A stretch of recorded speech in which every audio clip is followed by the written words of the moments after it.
Okay, is that working now? Is that better? Okay. We have people that have come here from very, very far away, as well as I know a lot of you came from all over the Bay Area, and that alone is an effort. So we have somebody who came from St. Kitts, and people that have traveled a long, long ways to share this presentation with you, and I want to thank them. And I also want to thank Ranger Eric Stearns and Ranger Stephen and Ranger Wendy and Ranger Benny and all the Rangers who have done a lot to make this event happen. We also, the Golden Gate Parks Conservancy helped set this up.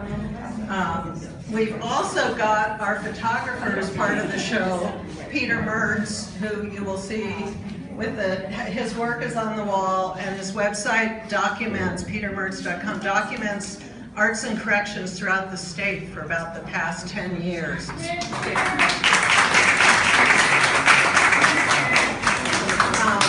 Alma Robinson, who just said that, is the head of California Lawyers for the Arts,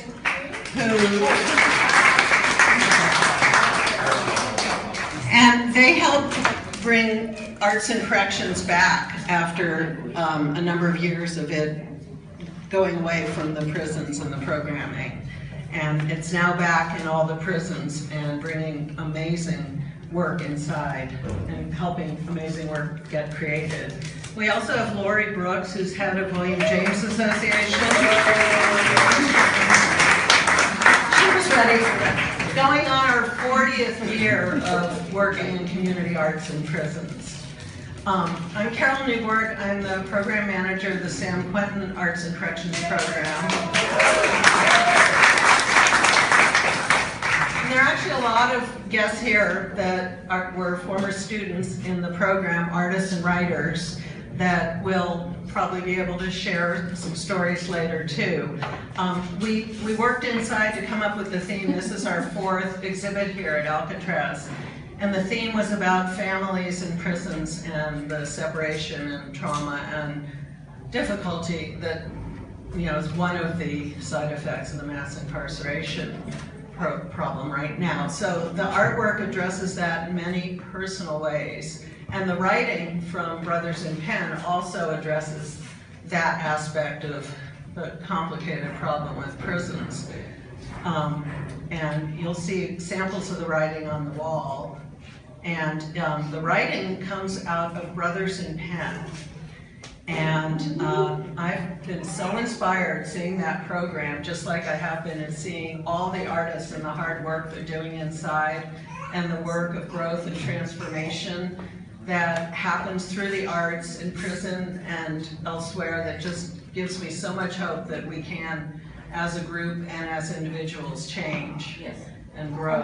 So I want to introduce Zoe Mullery.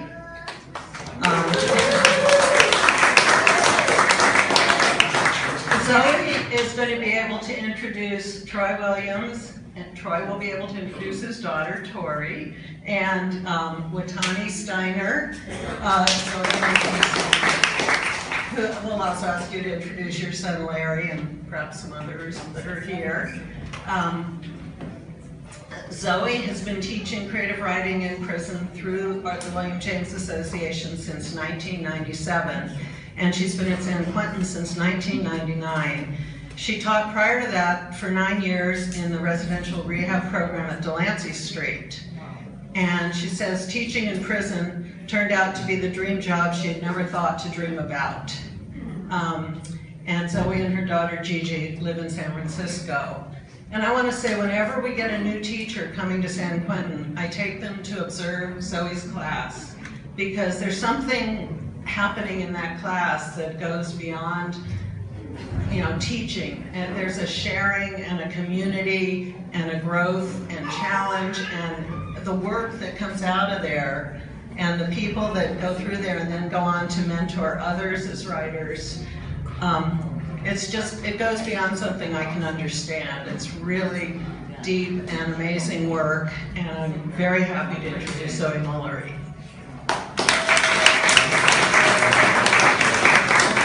And Lauren.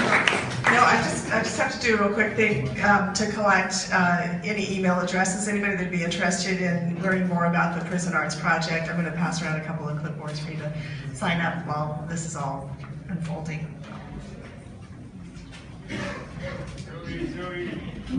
Hello.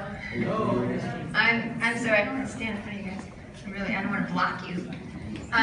So I'm Zoe. Yeah, I've been teaching San Quentin for a long time, and I've had the incredible privilege of having many amazing writers in my class and getting to get to know their work over a long period of time, which is just really, for a teacher of writing, that's like the best thing, to see people's work over a long period of time and get to know them, get to know their stories. And between Watani and Troy, who you're going to hear from today, I mean, the amount of stories, the depth of the stories, and interest you'll find in these stories is just phenomenal. So I'm not going to take a long time to talk, because I want to give them maximum amount of time. But I'm going to start with introducing Troy Williams. Troy came into my class in 2007. And it was immediately obvious to me that he was one of those people, he was like the prison renaissance man. He was doing everything possible to do in prison. And when I met him, he was doing film projects, he was creating a radio show, he was acting in Shakespeare plays, he was exploring basically every program and new idea that he could get a hold of inside a prison. And I think if they had offered ballet in prison, maybe he would have tried that. Maybe some art classes, I don't know. He probably would have tried it. But Troy is just a natural storyteller, natural writer, and he has a passionate sense of justice as well, and a desire to be a force for good in the world. And since he's been out, he's been involved in so many things, receiving awards for journalism, starting a filmmaking company focused on restorative justice stories, and most recently taking a position as the editor of the Bayview newspaper. Yay!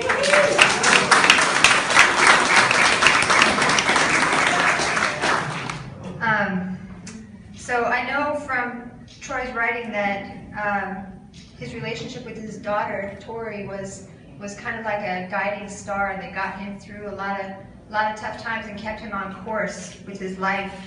And so I think it's just really gratifying to me to have Tori here and have them sharing about their relationship and the ways that it was impacted by prison, but also the way that it's been able to flourish. And so without further ado, let me turn you over to Troy.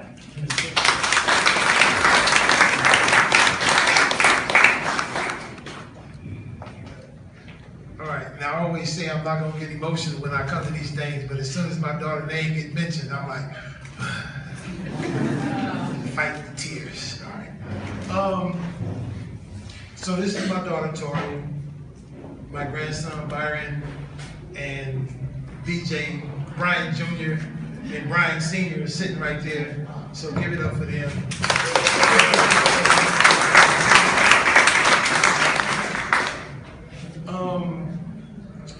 I'm assuming there's going to be a lot of questions, so I'm not quite sure how much time.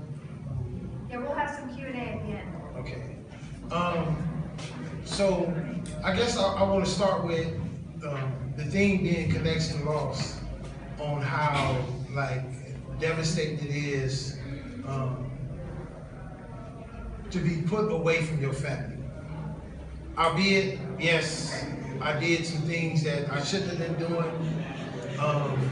In the process of me trying to provide for my family, and as a result of the things I was doing, I ended up getting myself incarcerated. Right? I take responsibility for the things that I did that led me to prison, and yet and still, prison does not provide for healing. It does not provide for opportunities for families to heal, and it fractures the family even greater than what the family could have been fractured even before a person went to prison. My daughter was 8 years old when I left. I was a single dad after a long back and forth custody thing with her mother, and I was allowed to have custody over her. I wanted to guide her education. I wanted her to receive some things that I never had the opportunity to receive growing up. And so that was important to me. But when I went to jail, that was stripped away. I would call home. I remember my daughter was 10 years old, and I would call home, and I would be like, you know, where's Tori at? And she would be out. She would be out running around, and I could not. The things she would write me, and she would write me about issues that she would face with. By the time I got her mail, 3 weeks to a month had passed by. By the time I responded to her mail, the extra week that it took, because I would respond to her letters right away. By the time I would respond to her mail, it's an extra couple of days for it to leave the prison, a couple of days for it to travel. So almost like a month and a half at times would go by between issues that she was having as a child growing up. And she's writing, she's trying to seek guidance from her father. And that it just wasn't there. You know, she would write back, and I would write her back about issues, and she would write me back like, what are you talking about? Like, that was like back in the day. It was like back in the day, it was like a month ago, right? For a child, that's a long time to be holding stuff. That's a long time to be faced with a lot of issues and not really having, you know, a male figure around or your father around. And I can only imagine what it was like for her. We talked a lot about, you know, what she went through with me not being there. Yeah, I remember just sitting in the cell knowing that I had to send letters out, as many as I could. So I would always send her a self-addressed envelope. And she had a lot of different addresses when I first met her, because she bounced around a lot. And every time I sent her a letter, she responded, and she would have her she learned how to write her return address on the envelope and send it to me. So I always kind of knew where she was at, and that was like our bond. We've always like had this unbreakable bond with each other.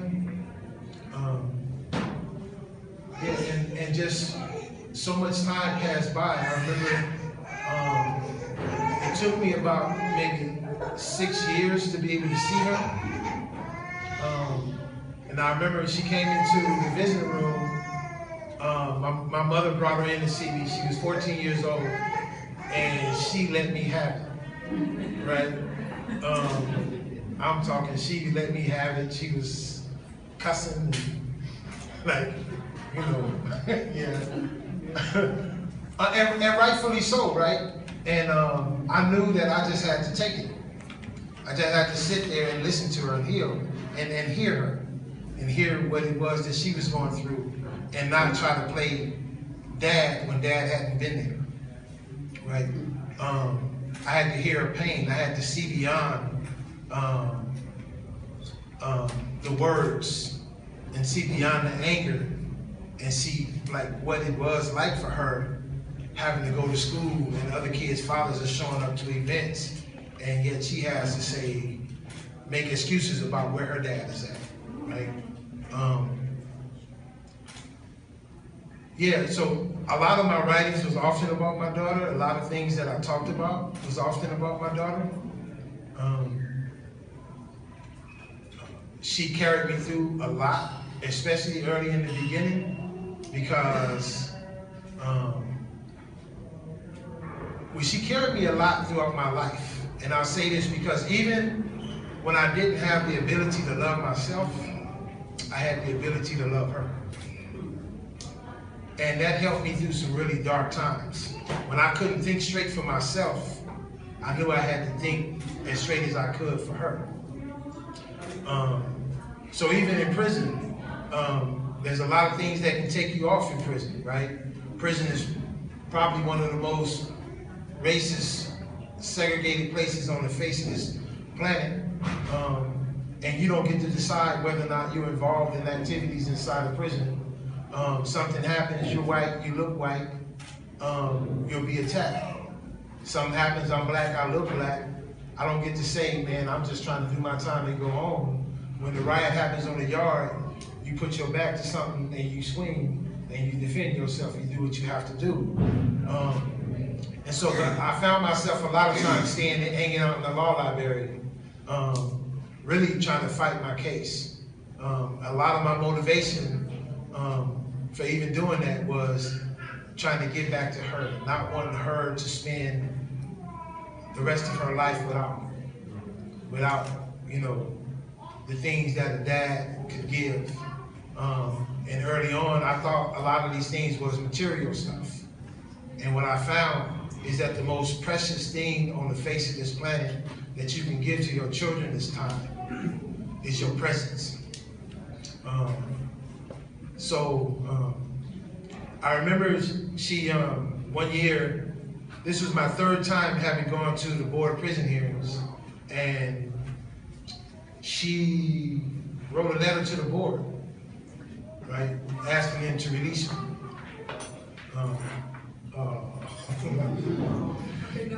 Yeah. She wrote a letter to the board, and here come mine. She wrote a letter to the board asking the board to release me. And I had about 75 people writing letters and pulling for me. By this time I had created film projects, I had created radio projects, I had founded groups inside the prison. I had participated in a number of self-help programs and started developing programs. And I remember going into the board and telling the board that my goal was, one of the things you have to have is what they call marketable skills. And I remember going in the board telling the board that, yeah, I'm a filmmaker. And the board looked at me and was like, yeah, right. Like, yeah, like, you're gonna be a filmmaker, sure. Right? They couldn't believe that I was even on the prison yard making films. That was like beyond what they were used or accustomed to seeing. And long story short, they did not release me. And I remember having to go back and get on the phone, and the first person I called was Tori, and telling her that they weren't releasing me. And I did this radio project about it, but I remember hearing her like trying to, and this is my story, but at least trying to like sound tough for me, like, oh, it's gonna be all right, you know, we'll get them next time. And I'm like, yeah, we'll get them, like I'm gonna file an appeal, and I'll, you know, by this time I'm a certified paralegal as well. And so I'm like, I'm gonna file my writs and I'll do all this other stuff, and we're trying to sound like tough with each other on the phone. And she was asking like why? And the why, and I don't think she intended it like this, but I know that a lot of times family assumes, or family can assume because of the environment that we're in, that something has happened, that the board actually has this legitimate reason for not releasing you. And sometimes it's just because of our own inability to explain our transformation, or our own inability to relate to the board in a way that they can understand our transformation, right? When you have people whose backgrounds are totally law enforcement, totally, you know, people who can't identify with a young or black male coming from the inner city, having undergone the things that I went through in life, it's hard for them to see what transformation actually looks like for us, and to hear what it actually looks like from my lips with the language that I use daily, and not the proper, like, well, yes, I have taken several classes and I've really transformed my life into an outstanding human being, thank you. Like that doesn't necessarily work. That's not how I talk about transformation. That's not how transformation talks about. What transformation looks like for us on the prison yard is when we see the young homies doing something, be like, look, man, let me come holler at you. What the fuck you doing? What you talking about? And that's some dumb shit. What you talking about? You know, having a real conversation like that, that's what real transformation can look like. But I didn't get parole, and so I stopped telling her and my family that I was going to the war, right? Because how many people seen that movie Hurricane Carter? Right? The way Denzel played that role in the movie about wanting to cut everybody off from the outside because it's easier for your own heart to have your own heart hardened than it is to actually make yourself vulnerable to feel all them emotions. That's sort of the way I felt. I didn't want to tell them because I didn't want to see them go through the pain, and I didn't want to see them lose faith in me, right? Because at the end of the day, the board is supposed to, like, if you're not doing things wrong, if you're doing things right, then the board should actually let you go, right? That's the law. And that doesn't happen. So, and when family doesn't see it, because the board is supposed to be this upstanding sort of, you know, for lack of a better term, this filter between public safety and letting incarcerated men and women out of prison, it's kind of hard to see for people outside who don't know all the inside politics to really understand what's going on. And so, my 5th time going to the board, I ended up getting a parole date. They gave me a parole date, thankfully. And I gotta say, the only reason I feel like somebody like me, that got a parole date, because I was a bad actor. I'm not a guy. I can't claim innocence. I can't claim I didn't do things that I did in life and a whole lot more.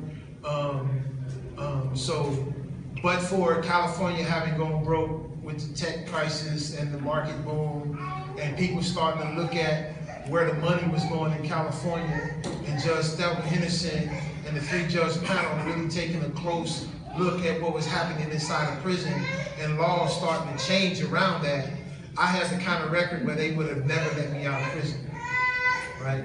I can say that. They would have never let me out of prison, simply because of my past, not because of my present. So I ended up getting a parole date.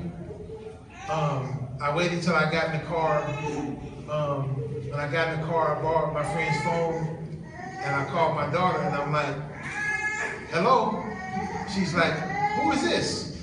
I'm like, this your dad. She like, what? I said, I'm home. She said, you better quit playing with me. Who is this? Because I'm finna hang up the phone. Because I had never called her in 18 years. She had never got a phone call from me directly through, straight through. It was always, you have a collect call from San Quentin State Prison. If you choose to accept this call, press 5. If you choose to deny this call, right? So she was like, quit playing with me. And so I'm like, for real, this your dad? And I started to laugh. And that's when she realized it was me. And we had a great conversation. And 2 days later, she called me up and she was like, I'm glad that I finally get to have a dad now.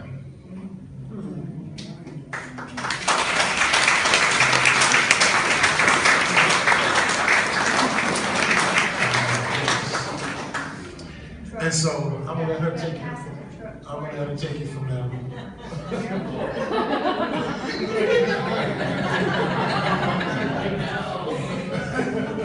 Hello, this is my first time speaking. Well, in regards to what he was just saying, as a child growing up, it was very, very tough. A lot of the things that I went through, it's very hard to explain what I went through. At some times I had my mother, at some times I didn't. But the fact that I did have a very close relationship with my dad, I needed that more.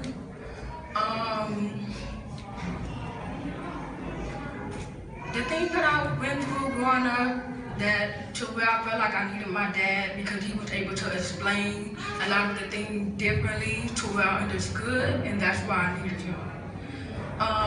At the time, times that I could not reach him or was waiting for his letters. I moved around a lot, so it was very, very even harder to even grasp the things that I needed to know alone. But at the end of the day, regardless of what I went through, I feel like I'm not upset about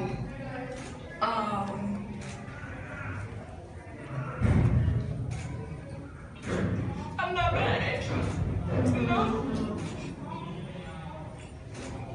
And I told myself I was to go cry because I am at peace, you know? Right just before, I think right just before he got paroled, I had lost a little bit of faith. I was like, he's not getting out, so let me just accept it. And once I did that, when he made that phone call, that's why I thought he was just playing on my phone. I'm like, who is this? He can't be calling me this way, and this must be a joke.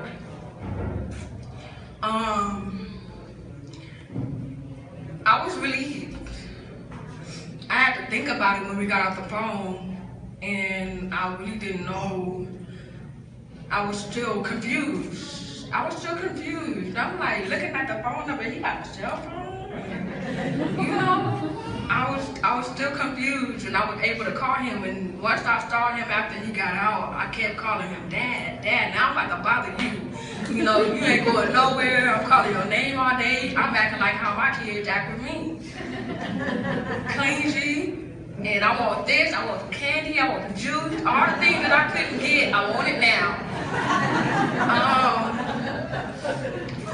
So, yeah, but I mean, I'm happy. I'm very happy that he got out. I have another friend of mine whose dad is still incarcerated, did 22 years, still fighting the battle. And I can only imagine what I could possibly still be going through if he was still incarcerated. Now that I can call him directly if I'm having any trouble, you know, I'm very thankful for that. Is there anything else I should mention? No, I don't know. I'm happy, you know, I'm at peace with it. Like I said, I got at peace with it before he got paroled, and then when he got paroled, it just made it much more easier to accept the fact that he was out. And, you know, we're doing good.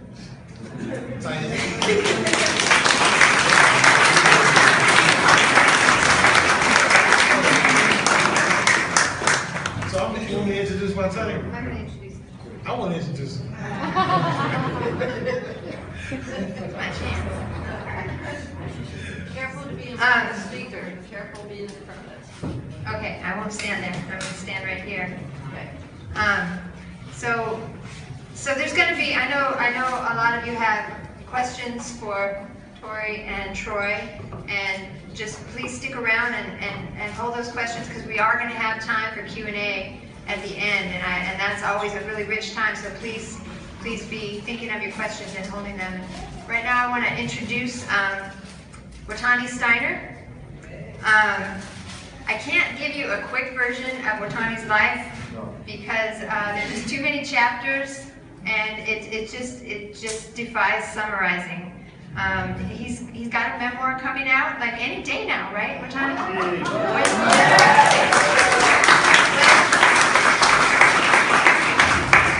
When's it gonna be done? Can I have a public? This year. Okay, this year. He said this year. He's been saying this year for 5 years now, but I think maybe it's getting close.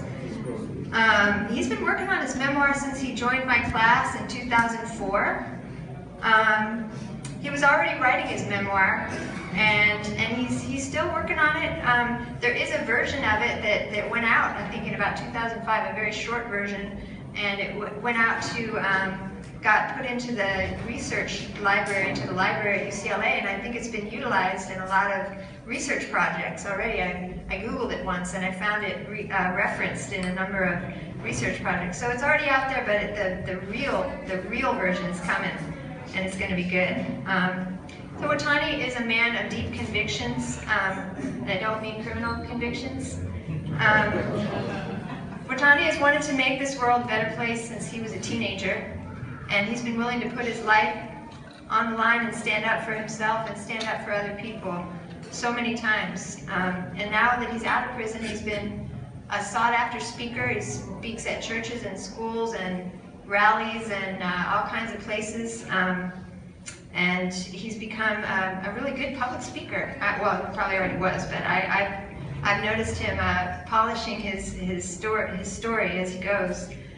So just having him out of prison and having him have access to his family and having all of us have access to him is just a beautiful thing. And I feel like he's finally gotten to be fully involved in the dialogue that he was born to be a part of, which is you know, being in the public conversation about making this world a better place.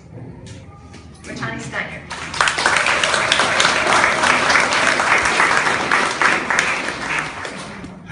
That's it. Thank you, Troy. That was really for the hard one too. We're gonna provide you with a story, my son and I.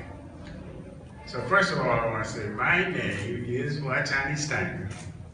And just 2 years ago, I was a California state prisoner serving a life sentence. And although I spent 26 years behind the walls of San Quentin, the last time that I actually walked the streets of this country prior to those 2 years was in 1969. That's almost 50 years ago. Well, my life began in the Jim Crow South in Houston, Texas. I remember the segregated world that I was born into. The separate water fountains, the back of the bus, the going around to the back door of Mr. Fondo's grocery store to buy milk and bread for my mother and my grandmother. And I even remember this most vivid image, a segregated beach. Can you imagine that? I remember as a child that they used to have this net that used to separate the white kids from the black. And as a child, I looked across at the net. It seemed like that net would go all the way across to the other side of the ocean. My brothers and sisters used to get real close to the net, and we used to peek through the holes, and it seemed like to us, at least to me as a child, that those white kids was having so much more fun playing as white than we could ever have as Negroes. I grew up in a Catholic family. And what I believe, what I was taught, is that the only way you get to heaven was to say your prayers, obey God's commandment, and to stay in your place. I was just 7 years old when my mother took us on that Greyhound bus from Houston, Texas to California, straight to Watts, a world far removed from grandmother's praying hands and her protective morality. It was a whole new world in Watts. Now, I was just 17 years old when I married my high school sweetheart. I graduated from high school. I had a well-paying job at a major aircraft company. I used to work at Denny's. And I became the proud father of my first son, Larry Joseph Stiner, Jr. I was well on my way to becoming your typical Huxtable. I was going to be a part of this system, but then something happened. Something happened that would change my life forever. I used to watch on television as the dogs and the water hoses were being turned loose on nonviolent protesters in the South. And the horrible images filled me with rage. I wanted to be a part of a more confrontational movement to end racial discrimination in this country. The voice of Martin Luther King Jr. spoke to me in a whisper, and I disregarded it. The voice of Malcolm X shouted out to me, and I embraced his call for freedom by any means necessary. Forget turning the other cheek. I wanted to meet the oppressor's violence with violence of my own. It was 1965, and there were uprisings all across the country. America was on fire. Yes, I had recently married my high school sweetheart and loved her very much. But I was on a mission. There was a cause that I felt was even bigger than family. A cause that I was truly willing to die for. I was young, I was proud and enraged by the injustices I had witnessed being played out in my neighborhood, my family, and on television against people of color. I desperately wanted to be the sharp tip on the spear of change that pierced the heart of a racist nation. And I would pour myself out passionately to that end. Decades later, I would sadly come to realize and deeply regret that while my commitment to the cause was fierce, the hearts I ended up piercing would be those belonging to my children. As a dedicated member of a Black Power organization called US, founded by Dr. Maulana Karenga, the creator of Kwanzaa, I joined the paramilitary wing and willingly put my life on the line for our cause. I became a young lion. I became a Simba Wachanga. My consciousness about the issues of racism infecting our country and my knowledge of history and global movements grew exponentially as I plunged myself into a crash course of the revolutionary theory and practice. However, unbeknownst to us, the FBI was running a covert intelligence program, COINTELPRO, which had as its stated mission to secretly infiltrate, discredit, disrupt, and destroy groups like ours. COINTELPRO's lethal and illegal manipulations inflamed division between us and the Black Panther Party, which eventually led to a fatal conflict between the two groups on the campus of UCLA. A shootout left me wounded in the shoulders by a Panther's bullet, and 2 Panther leaders shot and killed by an US member. Though my brother and I were unarmed and had never fired a shot, we faced the death penalty. Were tried and convicted in a convoluted theory of conspiracy to commit murder and sentenced to life in prison. After serving 5 years, prompted by sinister threats on our lives by white prison guards, we escaped from San Quentin State Prison. I fled the country to South America, leaving behind my 2 young sons and not knowing when or how I would ever hear or see them again. Their revolutionary father was now a fugitive. I agonized over the impact my incarceration and subsequent fleeing the country would have on my family. I wondered what my children were feeling.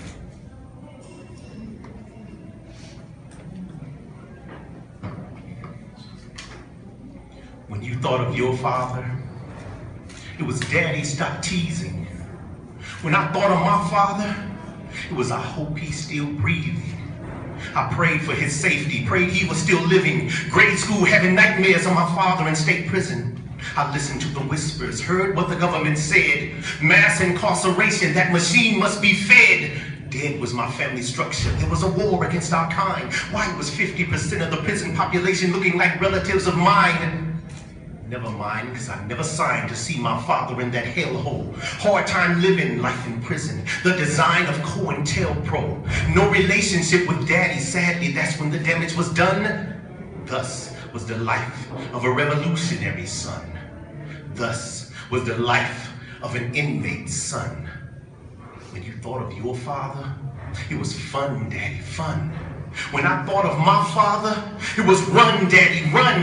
Escape from San Quentin, flee the US of A. If God's good, he'll change the world and we'll be together one day. Or maybe we won't, perhaps this is the end. I'm age 8, contemplating never seeing my father again. My little brother is 6, I wrap my arm around him calmly. Stop crying, Shambalier, we have to take care of mommy. We're Simba, Wachonga, young lions, remember? We have to be brave like Daddy and don't ever surrender. So what if he's gone and can't watch us grow up? When we graduate, we know he can't show up. When we need advice, we know he can't provide it. I want to cry too, but I've learned how to hide it. Besides, I'm the oldest, so just follow my lead. I'll wipe away your tears and catch every drop of blood that you bleed. Indeed, I was afraid, but played the role of the bravest one. Thus was the life of a revolutionary son. Thus was the life of an inmate's son. When you thought of your father, it was surfboards and smiles. When I thought of my father, it was parole board denials. No burgers and barbecues, just murder charges and falsely accused. Prison escapee with nothing to lose. America's most wanted on the evening news. When you thought of your parents, it was husband and wife. When I thought of my parents, mother raised me, daddy lived a fugitive life. I saw the rise of private prisons. Damn, so much damage was done. Thus was the life of a revolutionary son. Thus was the life of Watani Stiner's son. Thank you.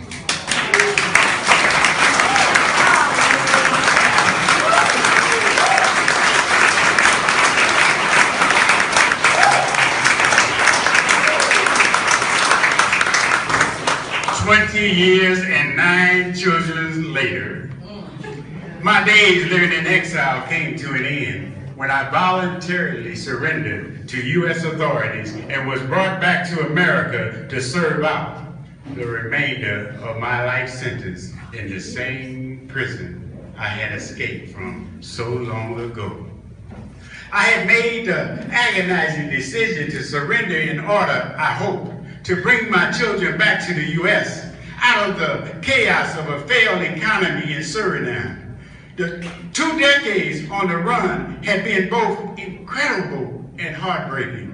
Along the way, I would meet and befriend some of the world's most amazing people.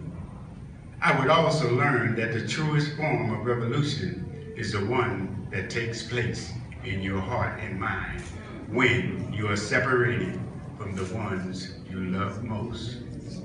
As I re-entered the walls of San Quentin, I took stock of the challenges before me and counted the cost of the many sacrifices I had made in changing my own consciousness and that of others to fight against racist oppression.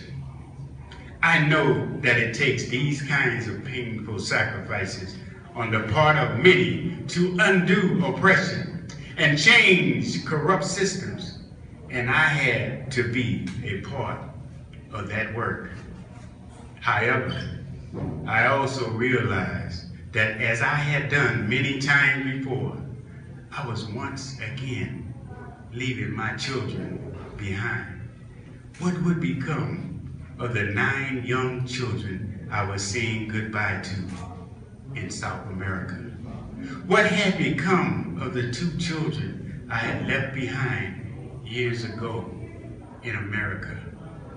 And what would be my fate, the revolutionary father who never seemed to be there when he was needed most? On the plane back to the U.S., shackled in chains, I noticed a young pregnant woman. Strangely, she made me wonder if my own children would have actually chosen to be born into this unjust world if they had had a choice.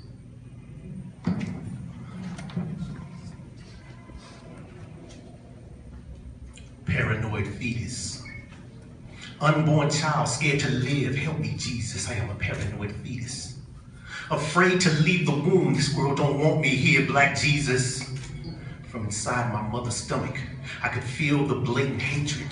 Buzzards circled before my birth. Because I'm black, have I been snake bit? Angels call, come to the light. But I'm not convinced that this world is sacred. Seen so many black babies blessed with breath, but then death comes in and takes it. Mother's breathing is steady increasing. The birth of me is not far away, but if given the choice, I'd stay inside. What worth is life in the end of days? So to God I pray. Heavenly Father, let not the levees of my mother's birth canal be cracked. Let not her water break nor her contractions intensify and start coming painfully back to back. For my wish is to remain where I am at, attached to the placenta, surrounded by the fluids that comfort me within the amniotic sac. And mother, where's my father at?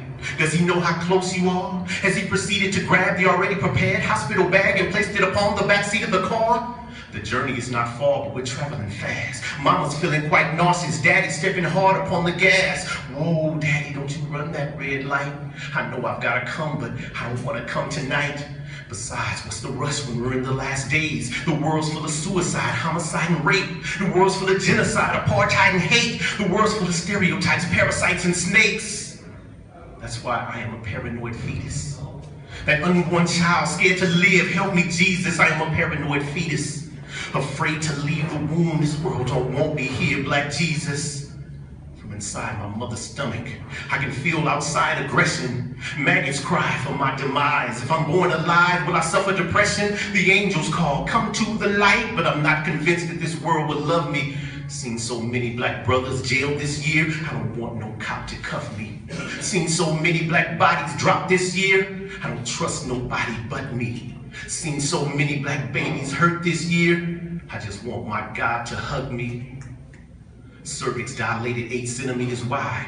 I fight against the birth as I feel myself slide. Doctor, stand back with your mask and your gloves on. Don't deliver me until the guns and the drugs are gone. Life is not a love song. My people sing the blues. Another brother murdered. See the footage on the news. Priest abusing children. Child molesting someone's son. That's why I've been feeling nervous since trimester number 1. Mama, I don't want to come. Please don't push me out tonight. I know you and Dad will love me, but this world ain't spinning right. Terrorism, deep racism, anti-intellectualism, separatism, phony religion, intolerance for individualism. I've made my decision. I don't want to be born. Mama, stop pushing. I don't want to be born. Doctor, stop pulling. I don't want to be born. And Daddy, please stop cheering. I don't want to be born. Too late. I've already been born. I'm breathing on my own. I've already been born. Umbilical cord cut. I've already been born. Laying on my mother's chest. I've already been born. Young, gifted, and black. I've already been born.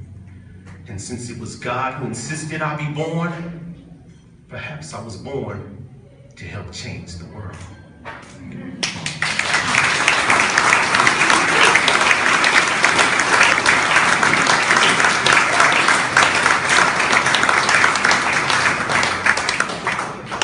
2017, I'm released from prison, back into a world that was far different than when I had left almost 5 decades ago. I had thought that the most difficult challenge I would face upon my return was the technology. No, that is, the cell phones and the computers. But I quickly found out that the greatest challenge I faced was the challenge in my relationships with my children. You see, I was not there for my children's birthday. I was not there for their graduations. I was not there for their marriages. I was not there for the birth of my grandchildren. And I was not even there to scare their conniving little boyfriends.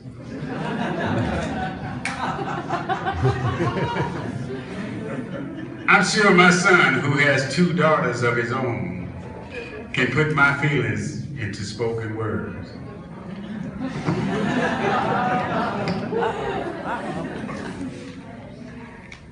Two of my sisters are here today, Latanya and Lula. And like my father indicated, I do have 2 daughters of my own, so. Daddy's baby girl. Daddy's very precious baby girl. All grown up but still my pearl, you remain the axis upon which forever spins my entire world. I am wowed by the memories of you as a child. In fact, my mind constantly rewinds the mental movies of you and the things that you would do to make me laugh and make me smile. You were then, as you are now, the vital valve to that miracle muscle that pumps in my chest. Yes, you are Daddy's heart. And that's why the sadness I see in your eyes right now is completely tearing your daddy apart. No, don't turn away. Please look me in my face and tell me everything with you is all right. And if it's not all right, tell Daddy what's wrong, and I promise you, a change gonna come tonight. Now, was it an argument or a fight? A discussion or a disagreement? Did he call you out of your name, and is he really the one you want to be with? Did he get mad and raise his voice? Worse than that, did he raise his hand? The silent treatment won't solve this issue, and don't you lie to me to protect that man. You are Daddy's baby girl. Daddy's very precious baby girl. All grown up but still my pearl, and you remain the light of the moon forever illuminating your daddy's world. Remember that Cinderella dress and the way you do that cute little twirl? Those tiny white patent leather shoes, the Bobby socks, and the way you shake that beautiful head full of curls. My angel then, my angel now, I'd sacrifice life to permanently remove your frown. You see these men, they come and go, but it's your daddy and your God who will always be around. Tell me now, what happened to you before I walked into your residence? Was his declaration of love for you delivered with the slightest bit of hesitance? Did he forget whose daughter you were? Did he forget your maiden name? Did he forget that your father would come for him with the force of a ferocious hurricane? See, my aim is not to interfere. I trust your judgment, I truly do. But it's hard for me to stand by and watch when I know that something is bothering you. You are Daddy's baby girl. Daddy's very precious baby girl. All grown up but still my pearl, and you remain the jasmine flower forever blooming in your daddy's world. Born as a princess, matured into a queen, grew up to be one of the most magnificent human beings my eyes have ever seen. Some would say I'm biased and my point of view is not objective, but I stand by what I say and I don't apologize for being overprotective. You're a diamond. You are treasured, a pearl, and should always be treated as such. And if any man should harm you, it's ashes to ashes and it's dust to dust. What do you mean I have it twisted? What do you mean I have it wrong? What do you mean he makes you joyful when you love your happy home? What do you mean he reads you scriptures? What do you mean he prays with you? What do you mean that he has promised in the name of God to spend all of his days with you? What do you mean that you are pregnant? What do you mean you're having a son? Well, I guess I should be happy and I should put away my gun. Congratulations, baby girl. I always knew God would send you the right guy.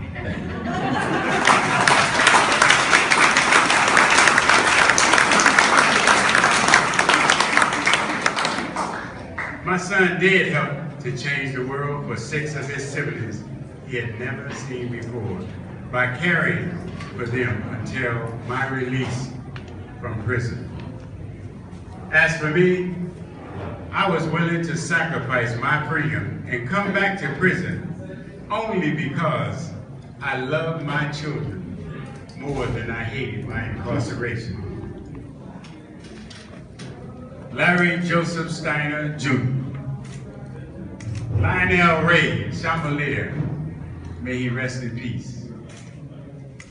Kikanza, Lula, Raul, I got more. Raul, Kishana, Latanya, yes, I got it. Natisha, Tamani, Lige, and M2.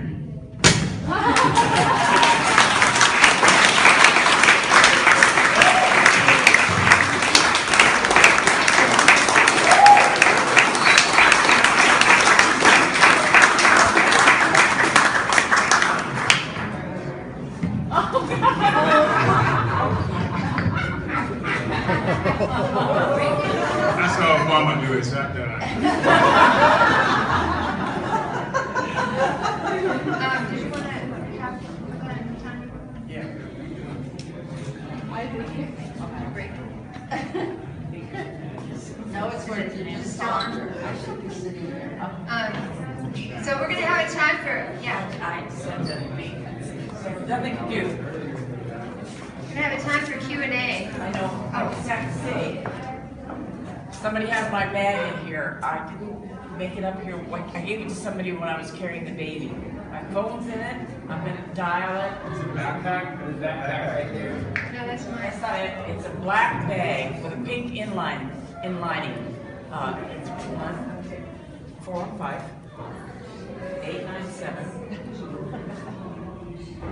7570. So, I'm very sorry, but I need it. It's got everything in it. It has a phone too, so. someone here reading? No reception. No reception. Okay. Reception, I hear kind of sorry. I just told my friends, I'm sorry, namaste. All right, so we're going to have a time for Q&A. I'll be right back. Yeah, go ahead, Karen. Because we're not going to be able to pass the mic out here, so you're really, really. So just, stand up and speak up your question. Does someone have a question for either or all of these guys? Question? Yeah. Well, you were involved in a lot of artistic programs. What is the relationship of art to your transformation, to your recovery, to your reentry? How do we make art more functional for people that need to reenter the society and they contribute to? Obviously, you can speak, and that's an important thing. You mentioned the fact that you need to be able to tell your truth to people in a way that they understand. I thought it was an excellent story about going to the board. What did you get from that participation? When you're talking about art, are you talking about painting art or just... I like writing a lot, so speaking a lot. Hello? Creative writing. Maybe recap the question. Yeah, so he's asking what is basically the role of arts in our re-entry into society. Yeah. Right? So I'll say this is that one of the things about being in the creative writing class, and as Zoe said, I've performed Shakespeare and a lot of other different things, is that when you write, you have to absolutely sit down and think about the characters that you write. You have to give life to these characters, right? Which means in order to give life to a character, you have to understand a little something about human interactions. And when you start to understand human interactions, you have to draw on stories. So you draw on stories from your own interactions with other humans. And then you start to construct how you want these interactions to happen in your script, right? Or in your story or whatever that you're writing. And when I realized, for me, when I realized that I can construct these scripts on this page, I then realized that I can construct my interactions with humans in my real life, right? So it's not just about what you write on a piece of paper, but it's about how you're interacting with each human being, right? And it's amazing how one of the things about creative writing is that based on how you write, you can take one moment of time and slow it down and write, you know, I could write a novel about the past 5 minutes, right? About all the things that go through my mind and everything else about the past 5 minutes, or I can speed up time. So you actually get to manipulate and speed up time. The thing about Shakespeare is that, you know, who can read, who understood Shakespeare, right? Like it's all of this stuff on a paper and you have to give life to it. You have to give emotion to it, which means you have to understand about emotions in your life. And when I started to understand about how my emotions were working on to give them to these words that are on a sheet of paper that I understood nothing about, I could then turn around and look at my own emotions and how my own emotions would lead me to certain behaviors that cause certain reactions just as they would happen on stage. Right? I remember one of our plays, I'll get this to Watani right now, but one of our plays, one guy walked up to me, he said, I didn't understand nothing y'all said, but I felt everything. Right? And that's what we react to. We react to our feelings.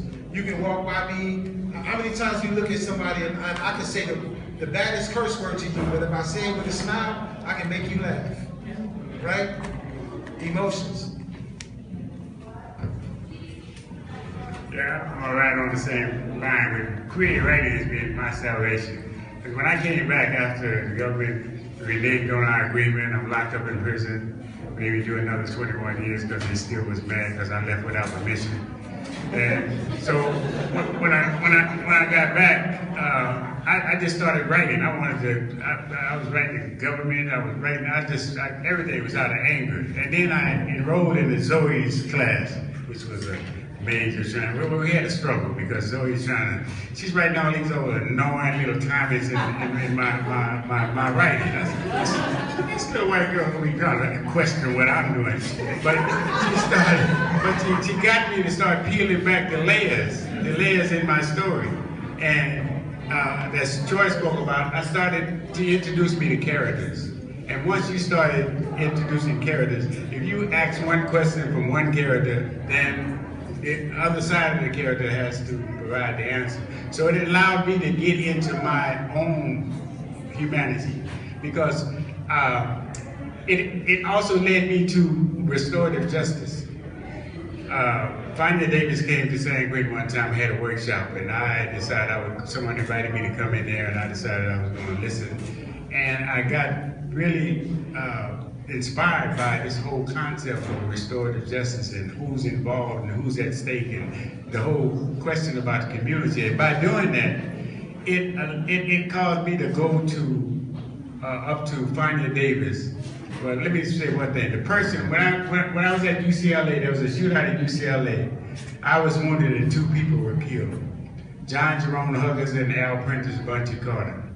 Now, Erica Huggins is the wife of one of the men, the Panthers, who was killed at UCLA, And she had a 3-week-old baby at the time. And I've always turned this in my mind. I wonder what kind of questions that daughter would ask the mother about her father, who was not there when she needed him, or when she wanted. And at the same time, I was separated from my own children. I was not there when they needed me. I wasn't there for none of their birthdays or any of the important events. So they were out of my life, so that was a connection there. So in writing that story, it allowed me to go up to Fania during that particular time and asking her if she think that Erica Huggins, the wife of the man who was killed, would want to engage in a restorative justice dialogue, conversation with me. And that could only come about through my writing, because the writing allowed me to look into my humanity and to connect with other people's suffering. And so we started corresponding for 3 years. She agreed to talk. She came inside of San Quentin. I'm gonna speed this up. She came into San Quentin. We had a face-to-face for 5 hours about what was going on in the world, about young people, about how can we pass the historical baton on to the young people, not just the glorification of the 60s, but also some of the mistakes we made. And through that, she's also come inside of San Quentin, and we had a restorative justice symposium there where we addressed the prison population. We modeled what truth and reconciliation. Now I was apologizing for that, not for anything I did, because I didn't fire a shot and I didn't do anything. I was apologizing because I felt responsible, because I was part of an atmosphere that caused the death of 2 human beings. So I took responsibility in that. So writing, if I ask you a question real quick, writing was the way that was my salvation in prison, and it allowed me to connect like most of the arts. Some people find it through their painting, some find it through Shakespeare and other arts, but I found it mine through writing. Thank you.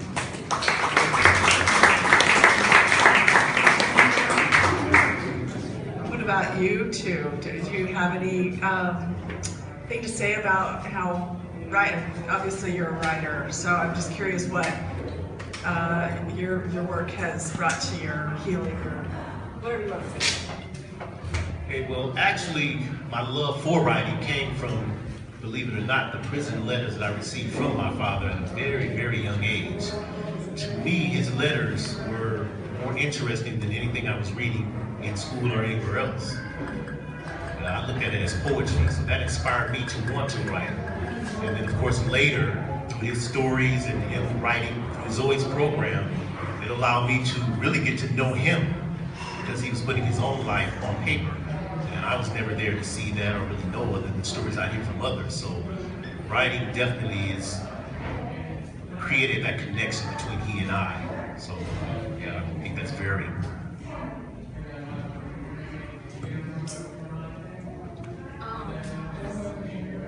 I'm not a writer.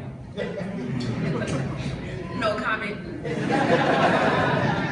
Didn't you just graduate a year ago from psychology from Chapman? Graduated from East College. I have a alcohol enjoyment certification. I also have a mental health certification. I just graduated in May with a substance abuse counseling degree and associate. I intend to go back for my bachelor's in behavioral science in September. If everything works out. Very good.